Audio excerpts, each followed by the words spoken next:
Alright everybody, welcome back. My name is Gillis the Kid, and this time we're going to be talking about the Nintendo Switch OLED model. There's been some rumors even after the first Nintendo Switch release that there was going to be a Nintendo Switch Pro, but on October of 2021, Nintendo released the Nintendo Switch OLED on the same day as Metroid Dread. We're going to be talking a little bit about it, so let's get into it. Now, the first thing you're going to notice is that the main difference is it has a 7-inch OLED display.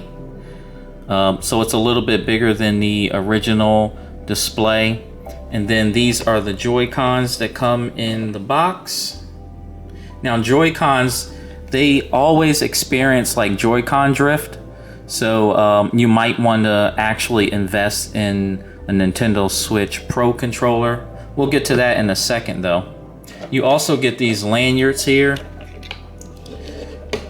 So they will actually clip right on to the Joy-Cons like this. So if you're playing in handheld mode, you know, you won't be able to lose them. So they'll have like little lanyards on them like that. So the one thing I want to talk about is the dock. This is the dock that comes with it. It's a little bit different from the other one. So you have a wider angle here for cables. You can take this off, and instead of a USB port, now you have an AC adapter, an HDMI, and a LAN port. So you can actually plug an Ethernet cable in there. Look at that. And if you look on the inside, it's really glossy too.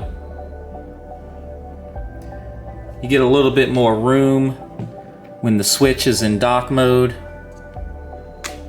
So once you put it in like that, you can see it'll snap right down on the USB Type-C connector, but it's got a little bit like of a wobble to it.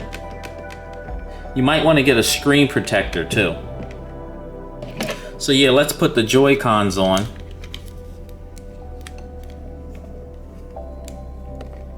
Let's see if we can get this back off. Oh yeah, it locks. So if you don't want it to lock, don't press that button there.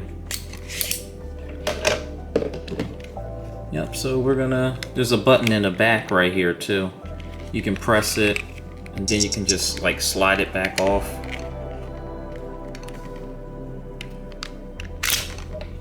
Yep, and then we can put these right on the system.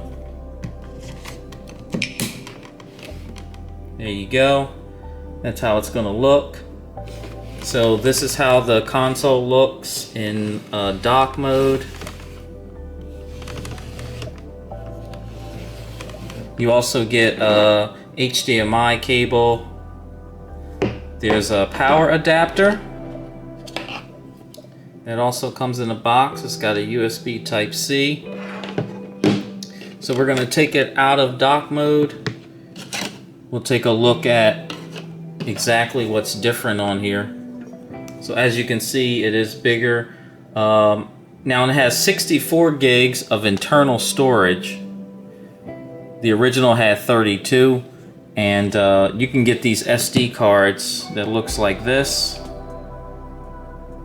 You can get these SD cards. This is 128 gigs. It can go up to like 2 terabytes if you can even find a card that big. But this SD card actually says Nintendo Switch on it, so you can plug that right into the back. I'll show you where it goes. This has a bigger kickstand as well. Look at that. It goes all the way. It goes all the way up. This is the micro SD card slot. Now I can't put that SD card in there because it's formatted to my old Switch. But when I get a new one, I can put it in, and then it'll format and save my games. But yeah, 64 internal, and you can get more storage. It also has enhanced audio. On the bottom here, you have 2 slots. That's where the speaker is. So you got louder speakers, USB Type-C connector right there on the bottom. And you know, wide adjustable stand. The old Switch had like a little flimsy kickstand. This one you can sit it just like that. And a couple of differences too at the top of the console. So the fan here, it's a little bit slimmer. The old Nintendo Switch had bigger holes. These are a little bit slimmer. You still have the 3.5 millimeter headphone jack. This is where you put the game card. It'll fit right there into the slot. On this side, you have your volume up and down. It's in the same spot. There's the power button. The Joy-Cons, they pretty much remain the same. So you have the L and Z buttons. All of the directional buttons are the same. You got your home button right there. And all in all, I really do like the Joy-Cons. I would actually tell you to go out and buy the Pro controller. This is what the Pro controller looks like.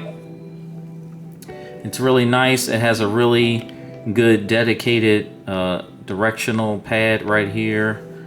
I like the position of the joysticks as well. You have your buttons, trigger buttons, USB Type-C. I already made a video on this. I'll drop it down into the description so you can check it out. Now these Joy-Cons, they also have like HD rumble. Now Nintendo Switch Online, they've been updating it recently. We can check it out real quick. And for $50, you get 12 months of service. I think that's pretty decent. You can also go online and you can buy the NES, the Super Nintendo, and the Nintendo 64 controllers. They are all remastered now, and it's Bluetooth only. And yeah, you can buy Joy-Con sets for 80 bucks. It has the same processor though. So you get the same NVIDIA processor from like 5 years ago. A lot of people thought they were going to upgrade that, but they didn't. But yeah, the main difference is you get a really nice, vibrant display. You get 64 gigs of storage. You get a really nice kickstand now. Nintendo, they have other like third-party accessories you can buy. If you don't like the Joy-Cons, you can get the Pro controller. This also comes in the box too, so you can slide the Joy-Cons in this controller. Yep. And Nintendo, you know, they also have like the Nintendo Lite console for 200 bucks. That's always great for kids. But yeah, let me know what you think about the Nintendo Switch OLED model. For $350, I think it's a really good deal. There's really no point in getting the old one now. I'll drop all of the links down into the description. I'm gonna have some more videos coming up pretty soon. I want to thank everybody for watching. And as always, I'll catch you on the next one. Peace.